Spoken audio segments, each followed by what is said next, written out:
Hello. Welcome to my channel. In this video we introduce the geometric figure known as ellipse. The ellipse is the locus of points in a plane, for which the sum of the distances from 2 points, called foci, is constant. Let's see some properties of an ellipse. Using the figure, the ellipse has two perpendicular axes, a major axis and a minor axis. They divide the ellipse in two equal parts, and they meet in a point. That is the center of the ellipse. We are going to study only ellipses with axes parallel to the Cartesian axes, like the one we have already drawn. It is also true that generally the axis can be inclined in different ways, as long as they are perpendicular. This type of ellipses can be obtained rotating the ellipse with axes parallel to the Cartesian axes. For example, in figure we have rotated the original ellipse 45 degrees. Let's go back to ellipses with axes parallel to the Cartesian axes. We have defined the axes and the center of an ellipse. The ellipse in figure has a major axis parallel to the x-axis. Of course, it is possible that an ellipse has major axis parallel to the y-axis. If we rotate our ellipse 90 degrees, we'll get this result. We rotate again to reposition the ellipse with the major axis parallel to the x-axis. The 4 points of intersection between the ellipse and the two axes are called vertices. Eventually the two foci, the points F1 and F2, that show up in the definition of ellipse, lie on the major axis. Furthermore, they are symmetric with respect to the center of the ellipse. At this point, starting from the definition, we want to find the equation of an ellipse.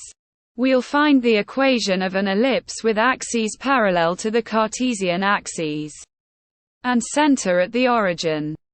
We start from the definition, so calling P a generic point of the ellipse.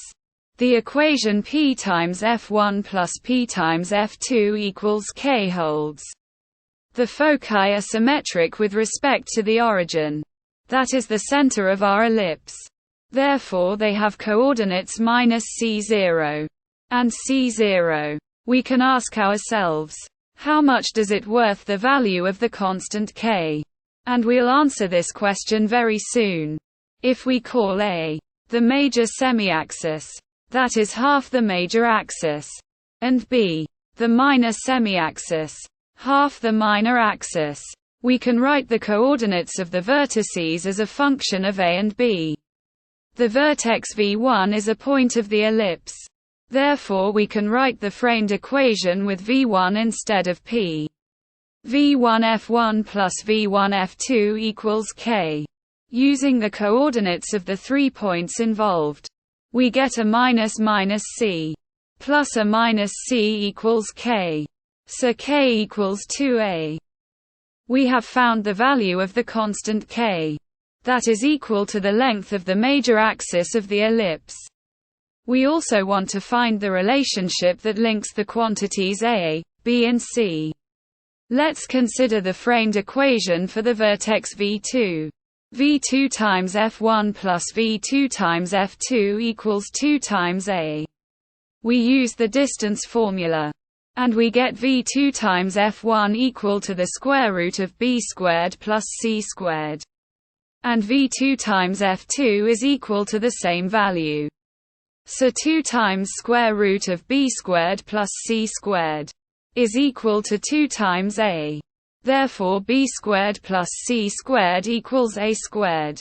We have found that C squared is equal to the difference between the squares of the two semiaxes. Now we calculate the distances PF1 and PF2.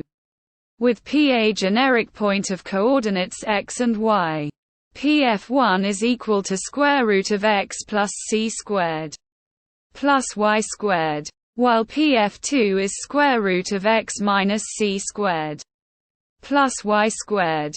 The sum of these two quantities is equal to 2 times A. We bring one of the square roots to the other side. Then we square both members of the equation. So x minus c squared plus y squared equals 4 times a squared plus x plus c squared plus y squared minus 4a times square root of x plus c squared plus y squared. We solve the binomial squares. Some terms cancel each other out, and we get a times square root of x plus c squared plus y squared equals a squared plus c times x. We square both members. We solve the two binomial squares. Then we divide each member by a squared. The x terms cancel each other out, and adding up the x squared terms, we obtain 1 minus c squared over a squared times x squared plus y squared plus c squared minus a squared equals 0. The coefficient of x squared can be written as a squared minus c squared all over a squared, and the constant term is equal to minus 1 times a squared minus c squared. The relationship between a, b and c tells us that a squared minus c squared is equal to b squared. So the equation becomes b squared over a squared times x squared plus y squared minus b squared equals 0. A and b are the lengths of the semiaxes. Therefore we suppose they are not equal 0. So we can divide each member by b squared. And we get the equation of an ellipse, with axes parallel to the Cartesian axis and center at the origin. It is x squared over a squared plus y squared over b squared equals 1. Well, this video is over. If you like my videos, you can subscribe to the channel. See you soon with another video. Bye.